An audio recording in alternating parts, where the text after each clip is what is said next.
الحمد لله وحده والصلاة والسلام على من لا نبي بعده أما بعد.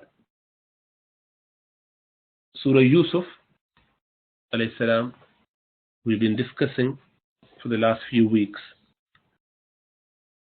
Let's start with our quiz. First question is, how many people entered in the prison with Yusuf alayhi salam? Which prisoner plotted against the king? What was the miracle of Yusuf alayhi salam before supper? Who were the forefathers of Yusuf alayhi salam that he followed? Who was Yusuf alayhi salam charged with? What was Yusuf alayhi salam charged with in his youth when he stayed with his paternal aunt? How many years did Yusuf alayhi salam stay in prison after he interpreted the dream for the two companions in the dream, in the prison? What did Yusuf alayhi salam ask the inmate upon his release? Okay. أعوذ بالله من الشيطان الرجيم بسم الله الرحمن الرحيم ودخل معه السجن فتيان قال أحدهما إني أراني أعصر خمرا وقال الآخر إني أراني أحمل فوق رأسي خبزا تأكل الطير منه نبئنا بتأويله إنا نراك من المحسنين. And there entered with him two young men in the prison. One of them said, Verily I saw myself in a dream pressing wine. The other said, Verily I saw myself in a dream carrying bread on my head and birds were eating thereof. They said, Inform us of the interpretation of this. Verily we think you are one of the muhsinun, the doers of good action. The Yusuf alayhi salam now is in prison. Although he had made no mistake, there was no sin committed by him, he didn't commit any crime, and yet he was sent to the prison, but he showed utmost patience. He persevered with the decree of Allah subhanahu wa ta'ala. This is from Allah. Allah decides everything. There must be a blessing in this. I would rather not commit sin and go to the prison. And in the prison, he didn't put himself isolated and not mixing with anyone. I'm so upset. I'm just concerned on my own. I don't want to see you. You all go do your bits. You are idolaters. I'm a Muslim. You do this, and I'm not going to talk to you. No, rather he got engaged with people. He started talking to them. He started discussing with them their matters and trying to console them, trying to help them out, and to the point that people started loving him. People loved him to the point that even the caretaker said, you know what, Yusuf alayhi salam, I can't give you any trouble. You can't do any hard work. Just stay like, you're a guest here. Because you opted to be here, stay in here, but don't expect me to ask you to do anything because you're such a pious man. Throughout the day, he would attend people. Anyone who is sick, he would tend to them. Anyone who needs any help, they're saddened by something, they're depressed, he would go out of his way to help them out. And at night time, people saw him staying connected with Allah subhanahu wa ta'ala in prayers. He's just connected with Allah subhanahu wa ta'ala in du'as, in sajda, in recitation, in dhikr. During the day, he's helping people out, doing service to them, and during the night, he's in service with Allah subhanahu wa ta'ala. فَإِذَا فَرَغْتَ فَانْصَبْ وَإِلَىٰ رَبِّكَ فَارْغَبْ. When during the day you are working and doing a lot of things, fine, but when night time comes, get connected to Allah subhanahu wa ta'ala. And we've got Ramadan, the beautiful nights of Ramadan, last 10 days. We must try our best to stay connected to Allah subhanahu wa ta'ala at night time. Enough sleep during the day, compensate for that, or get yourself ready so that you can, inshallah, stay up the night. It's 25th today in the West, so we should try and do it. There were two inmates. They were arrested for the charge that they plotted against the king. They were part of this plot against the king to kill him through poisoning. Now, the brewer of the wine didn't take part in that. He refused outrightly to the enemy that, no, I'm not going to support you.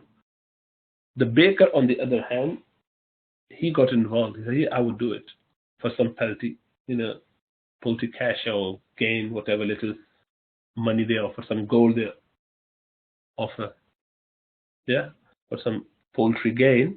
He accepted the offer and he became part of that plot against the king.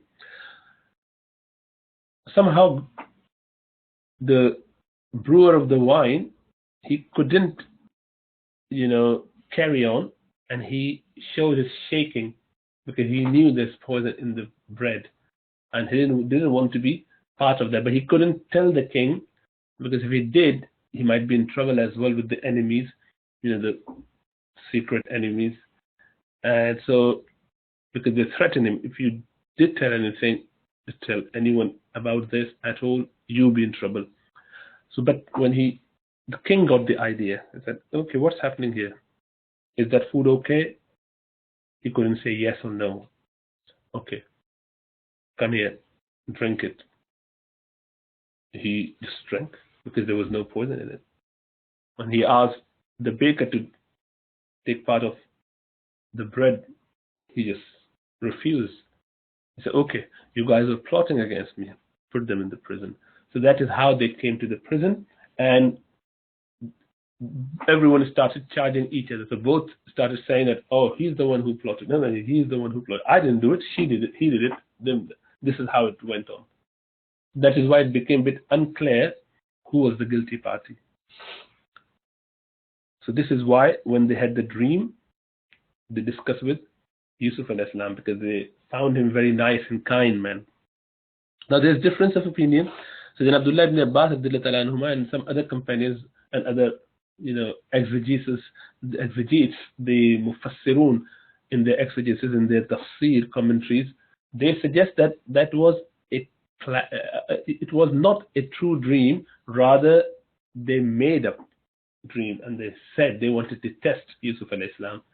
But Abdullah ibn Mas'ud, they think that there was a true dream. Abdullah ibn Mas'ud actually felt that it was not a true dream, rather they plotted, they just concocted this fake dream. They wanted to test Sayyidina Yusuf alayhi salam. But Allah made it such that whether they had the dream or not, it came true. And there's a point there. So if you falsely claim that you dream about something, but you never did, so that's a lie anyway. But if someone tells you, oh, this is what the interpretation is, that interpretation would hold true. That may hold true. And that means that even if you lied about that, that would become as though you have seen it, and it becomes your fate. That could be a bad thing to have. Don't ever make up the dreams. Anyway, they started loving Yusuf alayhi salam too dearly, so dearly that Yusuf alayhi salam got scared. He said, you know what, please don't love me, don't show your affection with me, because I am one of those people, if people love me, they get into trouble. Well, actually, I get into trouble through their love. It happened all the time. And then he started saying, my paternal aunt, so when I was small, my mother passed away, and I was very small, so I was staying with my paternal aunt for some weeks, some months. During that time, she wanted to keep me with herself for a longer period. She gave me the qamis, the main shirt of Sayyidina Ishaq alayhi salam, which was passed down to her because she was older than Yaqub alayhi salam. And then Yusuf alayhi salam wore that, and she said, keep it with you, and made it as if he stole it. And the idea was that if you steal something in those days from someone in their tribal system, if someone has stolen something from me and I prove it, that person would have to serve me for the next 40 days. He became like my slave, as if he would be my servant for the next 40 days. That was the punishment. So Auntie wanted to keep Yusuf with herself like for a few more days. And father was like, oh, I'm coming to collect him. And there was no way she could refuse because he has been there for a long time. And father is demanding. Now he's coming from his city to this new village or the city. So he said to Yusuf alayhi salam, are you happy with me if I just make some way of keeping you with me? So I don't mind. I want to be with you. You're my lovely auntie. He didn't know what's happening. He said, okay, just wear this nice clothes, and on top of that, your normal robe. And then as the party ended, like, the brother came and they had food or whatever, and they all finished, and when they were about, to leave, he started shouting, oh, I've lost my father's shirt, the religious shirt, the prophetic relics shirt. So that was a relic from my father, which everyone respected and honored a lot. And that is only befits a further or future prophet. It was a special one. He said, oh, I don't know who got it, but I'm checking everyone.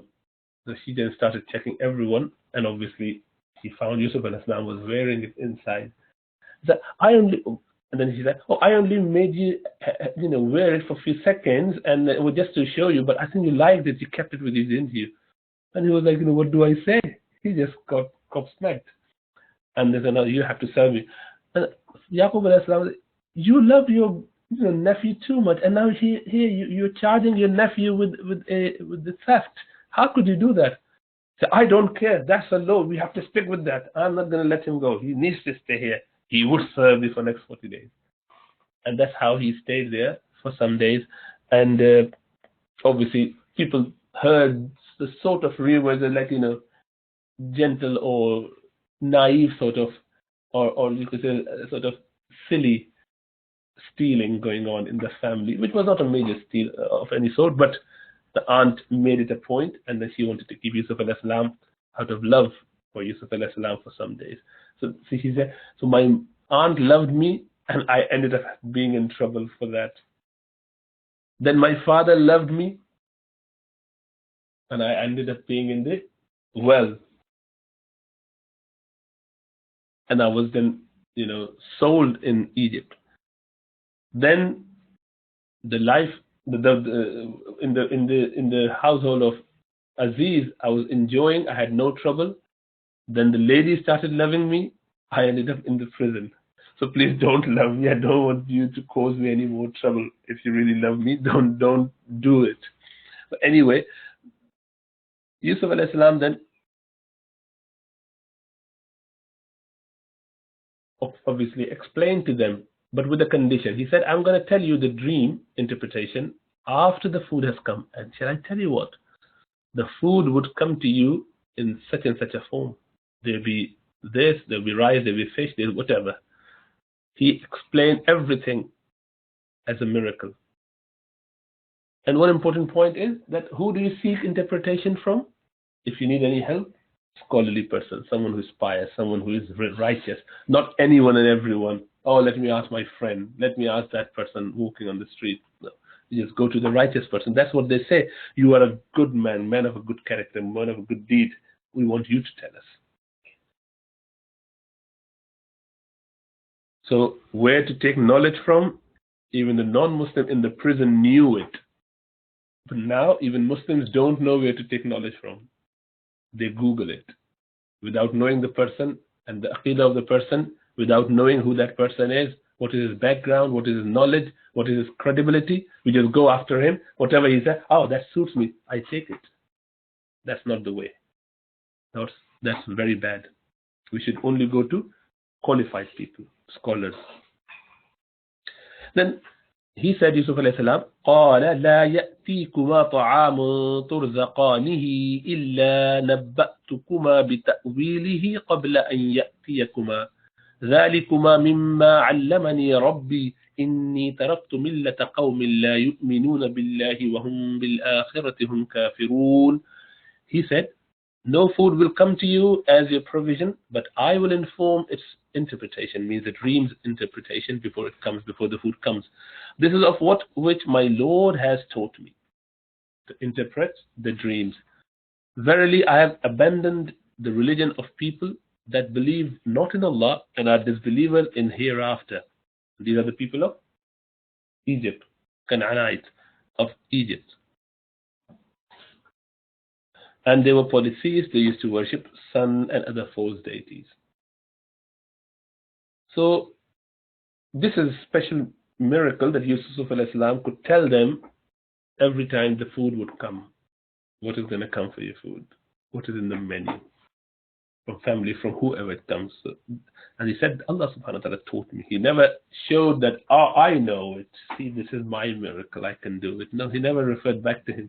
He rather referred it back to Allah subhanahu wa ta'ala. So whenever you have some knowledge or information of something, don't have the pride about that. Rather say, this is from Allah subhanahu wa ta'ala. Allah help me know it. Allah help me memorize it and regurgitate it when the time comes. واتبعت ملة آبائي إبراهيم وإسحاق ويعقوب ما كان لنا أن نشرك بالله من شيء ذلك من فضل الله علينا وعلى الناس ولكن أكثر الناس لا يشكرون. And I have followed the religion of my forefathers, Ibrahim, Ishaq, and Yaqub, and never could we attribute any partners whatsoever to Allah subhanahu wa ta'ala. This is from the grace of Allah to us and to mankind, but most men thank not, means they do not believe in Allah subhanahu wa ta'ala. So he said, I have abandoned my people, yet I follow my forefathers. So there is a question, can we follow our forefathers? There are several ayat in Quran where people, when they were given the invitation to Islam, they would say, we would rather follow our forefathers. Why should we follow you, O Muhammad, or O Prophet Shu'aib, O Prophet Hud? Many people said that every time. They would rather stick to their forefathers. So it is okay, or is it not okay to follow your forefathers? Obviously, it depends on you. Very good. It depends. It could be right or it could be wrong. It depends on the status of the forefather. If they're righteous people, pious people, ulama, imams, sahaba, if they're prophets, then you definitely follow their way. That's the way you want to follow, because they are upon the truth. This is the straight line, ihdina sirat al-mustaqim. And we say to Allah subhanahu wa ta'ala, oh Allah, guide us to the right path, which those whom you favored tread over. This is not the path that anyone or any path. No, the path that your favored people tread over. The righteous people. And who are those people that Allah subhanahu wa ta'ala showed favor over? Are Anbiya, Siddiqeen, Shuhada, and Salihin. 4 types of people that Allah subhanahu wa ta'ala favored. They are prophets. They are Siddiqoon. They are martyrs. And they are Salihin, the righteous people. So we have to follow their way. They all follow the same people. Siddiqoon are the ultimate truthful ones, the likes of Abu Bakr Siddiq and Umar and Uthman and Ali. So the Sahaba. That's the line we want to stick to. That's the line we want to follow. So Rasulullah sallallahu alaihi wasallam, and then all the Sahaba, and then all the Imams, and then pious people. We want to stick to this line, nothing else. So if someone is from this lineage, this chain, we would be following their way. If they are against it, away from it, they diverted from it, then we're not going to listen to them at all, because they are not scholars. They don't know about religion. They are following their whims, their customs, their malpractices, their ideas, whatever crept in from other religion or from their social norms. But that is not right in accordance with Quran. So we judge everything according to Quran and the Sunnah of Rasulullah sallallahu alaihi wasallam and the way of Salafus Salihin. So the pious people would follow them. Bad people, we would definitely not, and rather abandon them. Even if they're my father, my grandfather, it doesn't matter. Whoever they are, we won't listen to them. When it comes to the matter of haram and halal, sharia, Islamic law, whatever Allah and Rasulullah sallallahu alaihi wasallam. Yusuf alayhi salam referred to the favor of knowing Tawheed and continued blessing of prophethood in the family. So what is the family? Ibrahim, Ishaq, Yaqub, and Yusuf. So that's the lineage. That's how it goes. So Yusuf alayhi salam's father is Yaqub, his father is Ishaq, and his father is Ismail alayhi salam. So he's given Ibrahim alayhi salam, sorry. This is the lineage, and they've been given this tawheed, mean oneness, having belief in Allah subhanahu wa ta'ala, and that is why he's saying we should thank Allah subhanahu wa ta'ala, as Allah has guided us to the truth.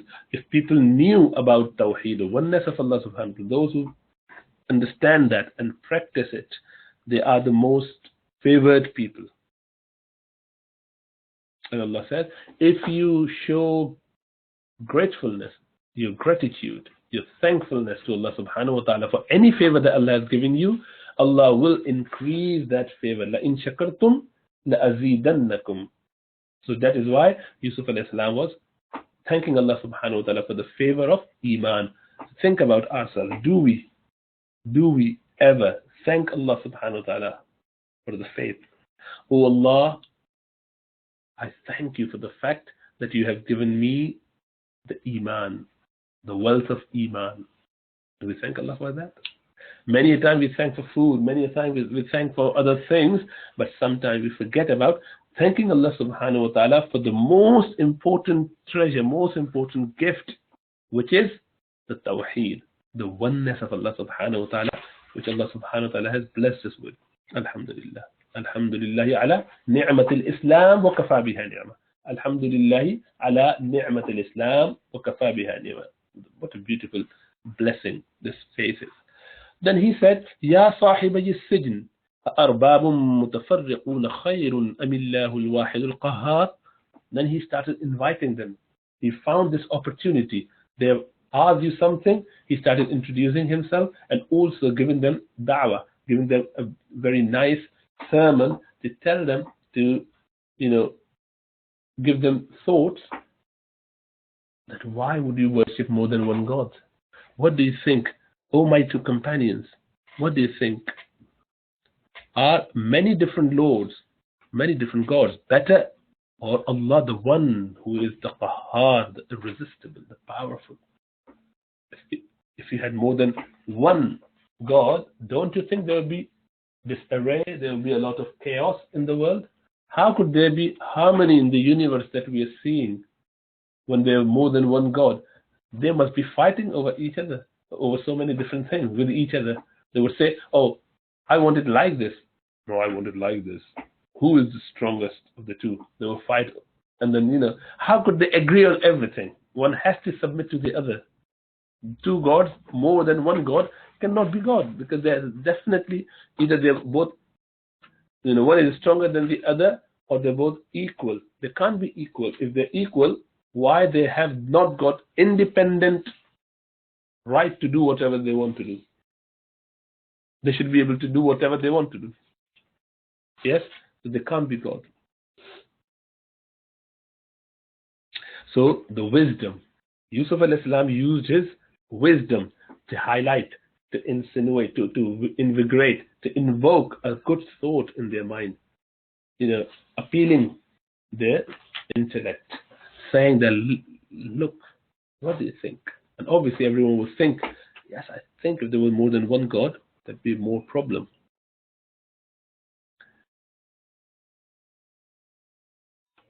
So that is what Allah subhanahu wa ta'ala says, if they were in the heavens and the earth, other than Allah subhanahu wa ta'ala, many other gods, there would have been chaos.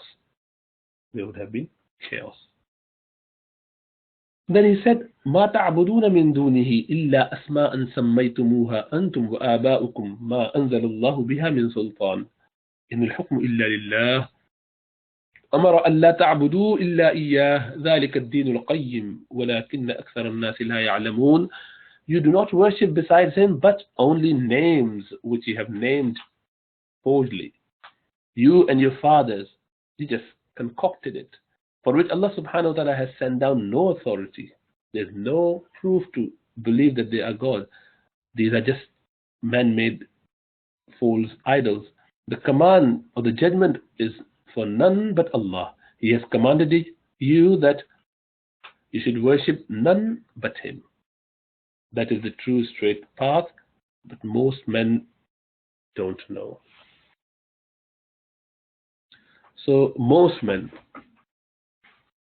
so you could see that majority wouldn't accept the truth. There'll be a lot many people would accept, but not majority. It doesn't have to be majority. You don't go by majority. There could be that majority are good, but many a time they might not be because they would want to follow their whims and desires. Why would they want to follow a religion where they have to submit to higher authority? Men are, by nature, a bit more arrogant, and they feel like being arrogant because they've got intellect, they've got some, freedom, they've got some free choices to make. And the minute they get that understanding, they realize that I have got free will. All of a sudden, they start making their own judgment and choices. I have got my choice. I like it. I'm going to decide what I will wear. I will decide. As a small kid, 5-year would have his own choices, and he would say, I would rather do this way. I want my hairstyle like this. My clothes, no, I'm going to decide what I'm going to wear. So they do that. They always come up with their, own styles, their choices. Which car is the best one? What book they would want to read? No, I'm not going to do it now. I would do it like this. And they are called authoritative because they realize that they've got a little bit free choice. The minute you let them free, they come up with their own decisions. That is how men is. Men have got a lot of arrogance, a lot of self appreciation. Allah subhanahu wa ta'ala would want people to listen to Allah, not the whims and desires. Most people wouldn't want to follow the rules and regulations. Rather, they want to be independent, which is why Shaitan disobeyed, because he thought, I know better. I am better. Why are you commanding me to subdue myself, prostrate down to Adam alayhi salam, who is weak, who is not created with anything better than what I was created from? And that's all arrogance. We should submit to the authorities. يا صاحبي السجن أما أحدكما فيسقي ربه خمرا وأما الآخر فيصلب فتأكل الطير من رأسه قضي الأمر الذي فيه تستفتيان. Oh, my two companions of the prison, as for one of you, he will pour out wine for his lord, the king, or the master, to drink. And as for the other, he will be crucified and birds will eat from his head. Thus is the case judged according to both of you, and whatever dreams you had based on that dream, this is the judgment. Yes. So the fatwa was given, the interpretation was given. The one who was brewing would be freed and would go back to his position because he would be found non-guilty, and the other one would be the guilty one, and he will end up being crucified. And when he's had this dream, the birds eating from his head, the bread on his head, and the birds are eating, means when you crucify people, they are stuck like this, crucified on a height, at some height somewhere, and they just stay there and they die of hunger. And birds come and peck on their head once they're dead, vultures and others, and they eat from them. This is how they are tortured and get the severe punishment. Yusuf alayhi salam was such a compassionate man that he wouldn't tell who and who. He just said, one of you would get this, one of you would get that. Because he didn't want them to start fearing right now about the time when the king would call them out and pass the judgment. It may be that evening, it may be tomorrow, it may be a few days later. So why to tell them, oh, you are going to be crucified? That person will be dead now. So he kept it hidden. That one of you, would be saved, one of you would be dead. So they're both having the hope and they're both having the fear. At least 50-50. They're not completely rotten. If he said, you are the one going to be crucified, that man would have had no life left after that, because you fear and you get so unhappy with that. Obviously, there's a lot of stress So people cannot live in duress for a long time. So he saved them from this. And the other possibility would be that they would have time to contemplate and they may come to the truth. They may accept Islam, they may accept the religion and they become, monotheistic. They would start believing in Allah subhanahu wa ta'ala. That might be another reason. They both are concerned, they both start thinking. So a real preacher would try to help them out. He would show his compassion towards even the sinners and criminals. So he's concerned about the prisoner who is a criminal, a sinner. He didn't show his anger or wrath against him. Just to not show your frustration. Oh, you're bad. No, don't do that. Have love, compassion. Yes, they have made a mistake, but even then they deserve a lot more respect, love, and comforts.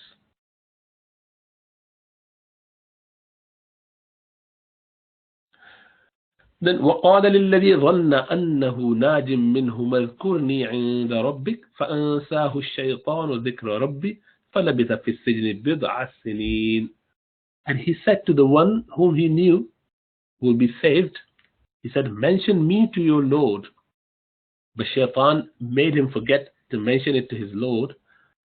And through that, Yusuf alayhi salam had to then stay in the prison for a few more years. So Yusuf alayhi salam now, after telling them the interpretation of the dream, he said, right at the end, when you go out, the day they were about to leave, can you just discuss my matter with the king? What happened? Why am I still in prison? It's been quite a few years now. The plan was that I'll be there for a short while, few years, maybe a year. But why am I here quite a long time down now? So Yusuf alayhi salam asked him to highlight it to the king, just to see what he says. Let him not forget about me. Let him not ignore the fact that I am innocently staying in the prison. The time is over now. I've been here for a few years. That's all okay. Bid'a, Allah says. So he stayed there for bid'a. It means actually anything between 3 to 9 years.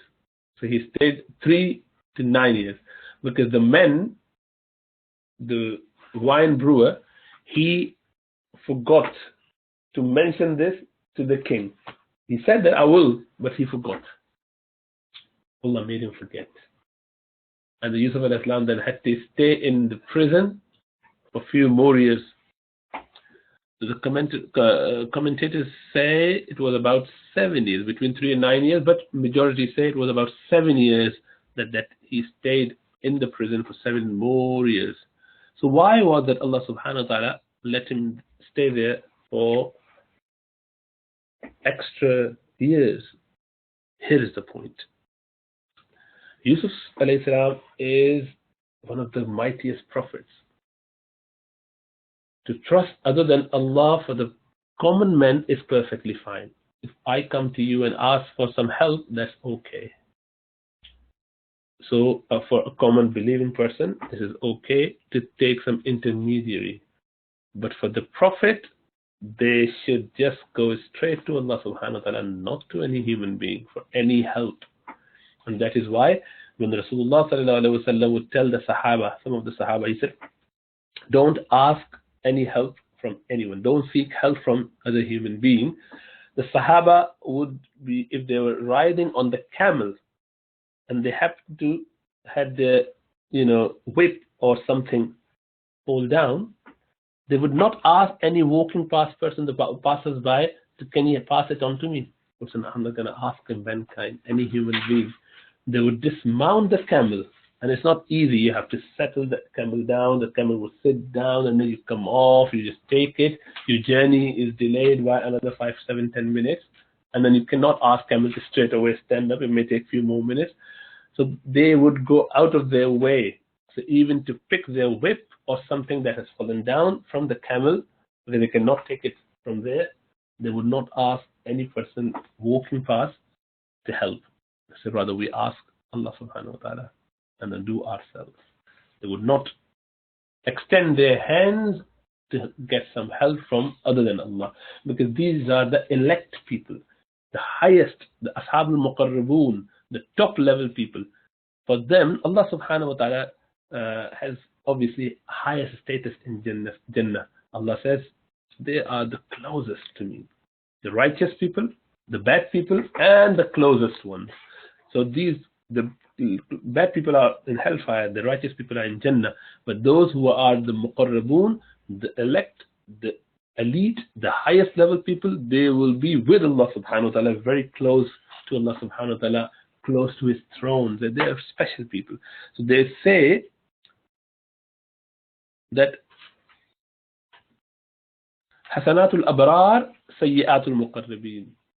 What is considered to be good action for a common man, common believing men, are righteous people like many Muslims, inshallah ta'ala, could be actually a mistake on part of the elects, the highest level people. So the prophets, the companions, the good imams, for them, doing something which is good for them may be a mistake, because their level is so high that they have to continue to maintain their A+, A star, rather than they come down to B level or C level, which is good as well. B is good, A is good, but no, you have to stay at the top. So this is how Allah subhanahu wa ta'ala sometimes tests them. Surah Yusuf said, it has been related that the angel Jibreel visited Yusuf alayhi salam in prison and said to him, O pure one, son of the pure one, verily God, Allah subhanahu wa ta'ala, has honored me through you and through your forefathers. And He says to you, Yusuf, did you not feel shy before me for having sought intercession from someone other than me? By my right, I am going to make you remain in the prison for several years more. He, and Yusuf alayhi salam, he asked Jibreel, is Allah pleased with me? He said, yes. He said, then I don't mind. I'm happy being in the prison. He was reminded of that higher status, and then he became contented with that, satisfied with that. Such is the level of the prophets. Now you could imagine, he is in the prison for no mistake, no fault. Did he moan about that? Did he start crying, complaining about that, complaining to Allah? Oh Allah, I'm your mighty prophet and you are giving me this much trouble. No, he's happy with that because this is Allah subhanahu wa ta'ala's decree. So one should be happy and pleased with Allah's decision, not moan and groan about that, because it would pay you back. You would get more favors when you show perseverance and patience with Allah's decree, sooner or later, in this world and the life hereafter. Allah never takes anything from you, rather He takes it to give it back to you multifold, to increase it and then give it back to you. So whatever Allah takes from you, whether it's your wealth that you do charity with, whether it's your time that you spend in prayers, in zikr, in classes like this, in talks, whether you do something else for the sake of Allah, your skills, your precious time, Allah subhanahu wa ta'ala would pay it back to you, because Allah doesn't need any of that. He just wants to test you. Ibrahim alayhi salam had to go through so many troubles, but did Allah actually take anything from him? Every time he did show his complete submission and patience, his level was continuously going up and up and up, so that he becomes the friend of Allah, the best buddy of Allah subhanahu wa ta'ala, Khalil. He's Khulla. He's got this Khulla with his very close friendship. Only Rasulullah sallallahu alaihi wasallam and Ibrahim alayhi salam had that friendship with Allah subhanahu wa ta'ala. Only two people have that much friendship with Allah subhanahu wa ta'ala. No one else had that. Amazing, isn't it? So you can achieve that if you show trust in Allah subhanahu wa ta'ala and you show your patience. May Allah give us tawfiq to fulfill the obligations and to stay on the track, follow the way of Rasulullah sallallahu alaihi wasallam, and continue to be in the best way throughout our life, physically, health-wise, and inshallah ta'ala spiritually as well. قولوا قولي هذا واستغفر الله لي ولكم ولسائر المسلمين فاستغفروه إنه هو الغفور الرحيم.